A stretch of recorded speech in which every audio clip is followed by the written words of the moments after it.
दोस्तों नमस्कार। ये जितने भी प्रश्न आप देख पा रहे हैं यहाँ पास, ये सभी प्रश्न आपके रेलवे एनटीपीसी आज के यानी कि 11 अगस्त में पूछे गए प्रश्न हैं। फर्स्ट शिफ्ट के पूरे प्रश्न हैं, हिंदी प्लस इंग्लिश दोनों में। मैं चाहूँगा कि इस वीडियो को पूरा देख लेना, ये आपके लिए काफ़ी हेल्प करेगा। 100% रियल प्रश्न है, तो चलिए शुरू करते हैं। पहला पूछा गया था पंचायत चुनाव में प्रत्याशी की न्यूनतम आयु क्या होती है। इसमें हम तीनों को देखेंगे। देखिए, पंचायत चुनाव में जब minimum age for a panchayat election candidate is पूछा गया है, जो मिनिमम एज रहेगा वो रहेगा आपका 21 वर्ष। ठीक है, 21 वर्ष रहेगा। भारत में पंचायत चुनाव लड़ने के लिए प्रत्याशी की न्यूनतम आयु जो कि 21 वर्ष तय की गई है।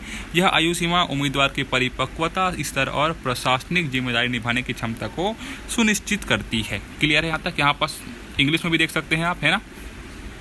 क्योंकि मेरे पास अभी उतना ज़्यादा समय नहीं है, इसलिए मैं आपको यहाँ पर दिखा देता हूँ ताकि आप पढ़ सकते हैं वॉच करके।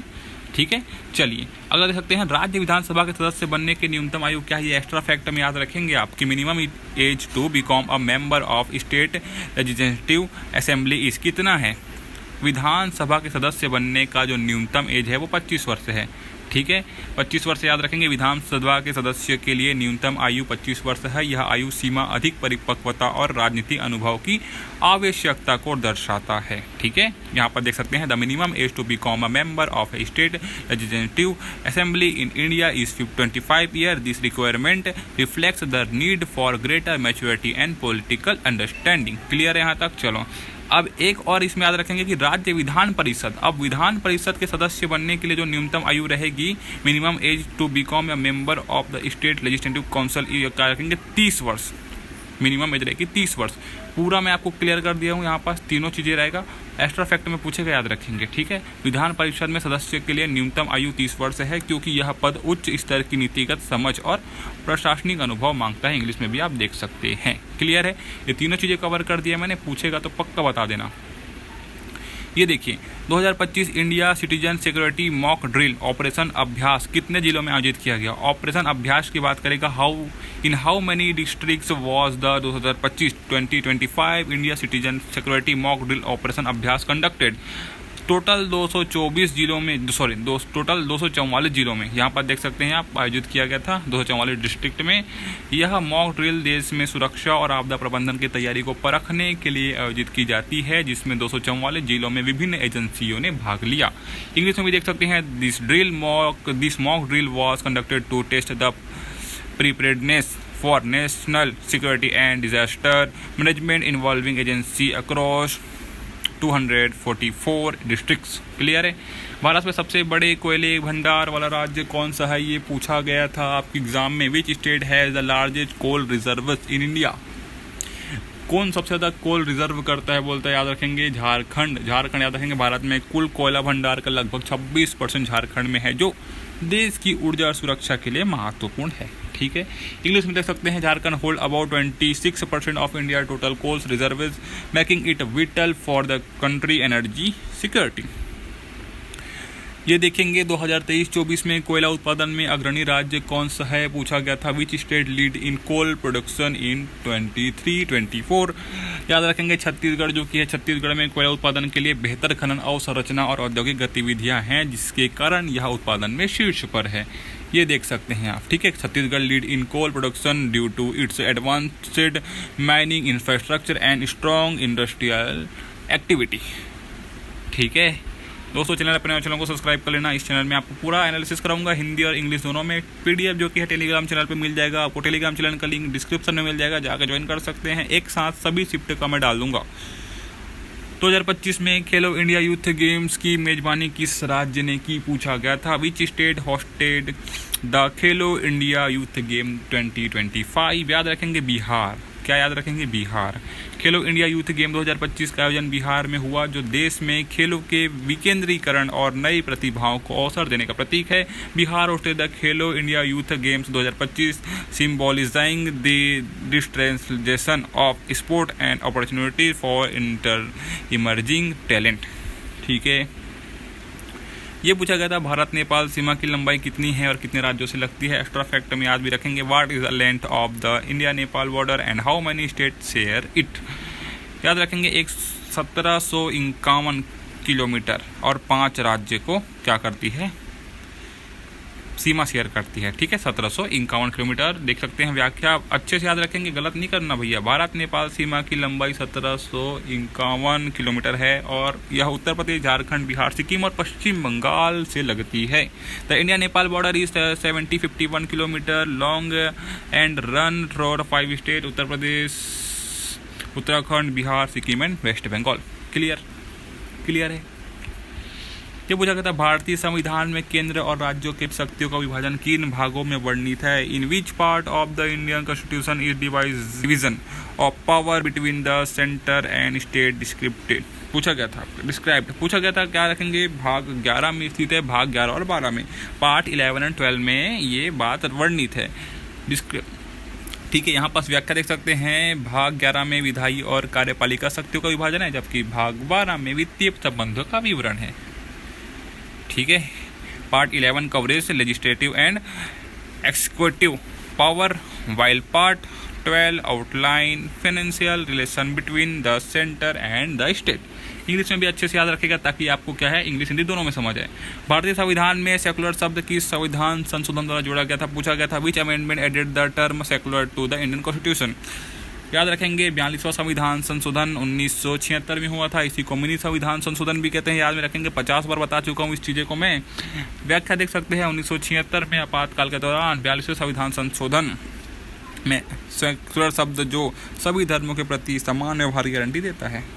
The term secular was added to the preamble by the 42 amendment in 1976 ensuring equal treatment for all religion।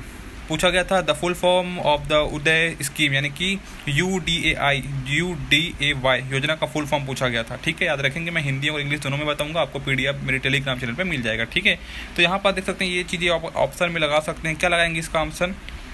यहाँ पर देख सकते हैं उज्ज्वल डिस्कम अश्योरेंस योजना, ये जो कि था इसका फुल फॉर्म। ठीक है, यहाँ पास मैं आपको एक्सप्लेन कर देता हूँ कि उदय जो कि योजना है वर्ष 2015 में शुरू की गई थी, जिसका उद्देश्य बिजली वितरण कंपनियों की वित्तीय और परिचालन स्थिति को सुधारना था ताकि बिजली की हानि कम हो सके और ऊर्जा क्षेत्र में सुधार हो। ये था आपका जो कि उदय योजना था। ठीक है ना, देखिए यहाँ पास इंग्लिश में भी एक्सप्लेनेशन देख सकते हैं आप, लेकिन वीडियो ज़्यादा लंबी हो जाएगी इसलिए मैं आपको यहाँ पर बता नहीं रहा हूँ।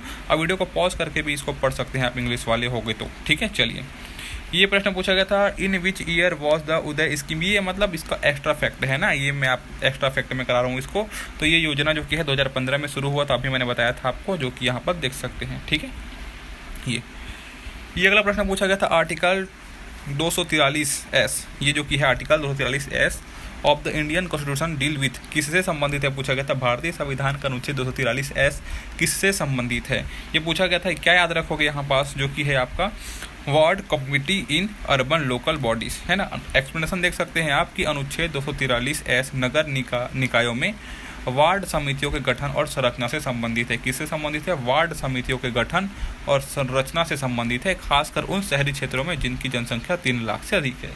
ठीक है, यहाँ पास आप देख सकते हैं article 243S pertain to the formation and structure of ward committee in urban local bodies with population extending, कितना बोलेंगे हम? 3 लाख। ठीक है, 3 लाख से जो ज़्यादा है। अगला प्रश्न है the quite India movement was launched on. ये पूछा गया था कि भारत छोड़ो आंदोलन जो कि है कब शुरू किया गया। ठीक है, इसका एक्स्ट्रा फैक्ट भी बता देता हूँ मैं आपको। देखिए, ये शुरू किया गया था आपका 8 अगस्त 1942 को शुरू किया गया था। यह आंदोलन मुंबई में अखिल भारतीय कांग्रेस समिति द्वारा महात्मा गांधी के नेतृत्व में ब्रिटिश शासक को समाप्त करने के लिए शुरू किया गया था। देखिए, ये आप इंग्लिश में देख सकते हैं। ठीक है, The Quiet India Movement was launched on 8 August 1942 in Mumbai by the All India Congress Committee under Mahatma Gandhi leadership to end British rule in India। Clear है यहाँ तक? ये देखेंगे वाइच में जो कि प्रश्न है कि Which leader gave the call of do or die during the Quiet India Movement? Bharat छोड़ो आंदोलन के दौरान करो या मरो का नारा किसने दिया? तो भाई ये देखिए यहाँ पास महात्मा गांधी ने दिया था, है ना। महात्मा गांधी ने 8 अगस्त 1942 को करो या मरो का नारा दिया था, जो आंदोलन का मुख्य प्रेरणा स्रोत बना। ठीक है, यहाँ पास एक्सप्लेनेशन देख सकते हैं। Mahatma Gandhi gave the slogan do and die on 8 August 1942 which became the central inspiration of the movement. ठीक है, चलो, ये पूछा गया था INS Kalvari belong to which category of vessels. जो कि INS कलवरी किस श्रेणी का पोत है, ये पूछा गया था। तो क्या बोलेंगे, सबमरीन है। ठीक है, सबमरीन है ये एक, ऑप्शन सी जो कि सही हो जाएगा। एक्सप्लेन देख सकते हैं कि INS कलवरी भारतीय नौसेना की स्कॉर्पिन श्रेणी का पनडुब्बी है जो अपनी स्थिरता और परिचालन क्षमता के लिए प्रसिद्ध है। ठीक है, एक्सप्लेनेशन यहाँ पर देख सकते हैं आप, इंग्लिश में वाले जो कि हो, मैं जल्दी जल्दी करा रहा हूँ, आप वीडियो को पॉज करके भी देख सकते हो। ठीक है, वो founded the Ramakrishna mission, Ramakrishna mission की स्थापना किसने की, ये पूछा गया था। तो किसको बोलेंगे हम यहाँ पर, स्वामी विवेकानंद। एक्सप्लेनेशन देख सकते हैं, स्वामी विवेकानंद ने 1897 में रामकृष्ण 1897 में रामकृष्ण मिशन की स्थापना की, जो सामाजिक सेवा आध्यात्मिक कार्यों के लिए समर्पित है। ठीक है, यहाँ पर देख सकते हैं, Swami Vivekananda founded the Ramakrishna Mission in 1897 dedicated to social service and spiritual activities. ये पूछा गया था रामकृष्ण मिशन की स्थापना कब हुई थी, तो ये एक्स्ट्रा फैक्ट में याद रखेंगे कब हुई थी आप, 1897 में, है ना, 1897 में। यह मिशन 1897 में आध्यात्मिक गुरु रामकृष्ण परमहंस की शिक्षाओं के प्रसार के लिए स्थापित किया गया था। ये इंग्लिश देख सकते हैं। यह अगला पूछा गया था, how many seat are there is the Delhi legislative, क्या बोलेंगे, असेंबली, दिल्ली विधानसभा में कुल कितने सीटें हैं। How many seat are there is the Delhi legislative assembly, तो 70 सीट है, आपको पता होना चाहिए। एक्सप्लेनेशन, दिल्ली विधानसभा में कुल 70 सीटें हैं जो राष्ट्रीय राजधानी क्षेत्र के प्रशासनिक ढांचे का हिस्सा है। ठीक है, और इनकी जो दिल्ली के अभी जो मुख्यमंत्री बनी है रेखा गुप्ता, अच्छे से याद रखेंगे इसको। ठीक है, ये देखिए आप कि जो आपके आज के जो शिफ्ट थे 11 अगस्त का, इसमें जो फर्स्ट शिफ्ट था इसमें लगभग 10 से 12 जो कि नंबर है वो आपके करंट अफेयर से संबंधित प्रश्न पूछे गए थे। ठीक है, 11 से 12, लेकिन कोई स्पष्ट बता नहीं पाया कि कहाँ से पूछे गए थे। लेकिन 2023 से 2025 तक की जो चीज़ें हैं आप उसको पढ़ सकते हैं, समरी पढ़ सकते हैं उस चीज़ का, क्योंकि वहीं से पूछे गए हैं आज के शिफ्ट में लगभग, है ना, कोई एग्जैक्ट क्वेश्चन बता नहीं पाया है। ठीक है, तो इतना आप याद में रखें।